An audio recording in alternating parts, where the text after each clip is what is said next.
आज लक्ष वेधून घेणाऱ्या 3 महत्त्वाच्या बातम्या। यामध्ये पहिली लक्ष वेधून घेणारी बातमी ती अर्थातच हिंदी भाषा मुद्द्यासंदर्भातली। हिंदी भाषेच्या मुद्द्यावरून शिवसेना, उद्धव बाळासाहेब ठाकरे पक्ष आणि मनसे आक्रमक झालेली असतानाच पावसाळी अधिवेशनाच्या पूर्वसंध्येला मुख्यमंत्री देवेंद्र फडणवीस यांनी दोन्ही शासन निर्णय रद्द करतो असं पत्रकार परिषदेमध्ये जाहीर केलं। त्रिभाषा धोरणाचा GR रद्द करत असल्याचं त्यांनी म्हटलं। दरम्यान GR रद्द झालेला असला तरी 5 जुलैला ठाकरे बंधू एकत्र जल्लोष करणार का, याकडे आता सर्वांचं लक्ष लागलंय। उद्धव ठाकरेंनी 5 जुलैला विजय जल्लोष साजरा करणार असं म्हटलं, तर 5 जुलैला मराठी एकजुटीचा विजयोत्सव अशी पोस्ट मनसेनं सोशल मीडियावर केली आहे। त्यामुळे आता लक्ष 5 जुलैकडे असणार आहे। दुसरी लक्ष वेधून घेणारी महत्त्वाची बातमी ती म्हणजे पावसाळी अधिवेशनाची। आजपासून विधिमंडळाचं पावसाळी अधिवेशन सुरू होणार आहे।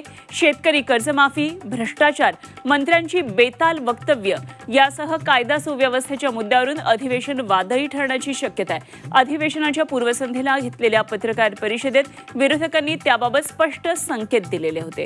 आणि तिसरी लक्ष वेधून घेणारी महत्त्वाची बातमी ती म्हणजे धनंजय मुंडे यांच्या संदर्भातली।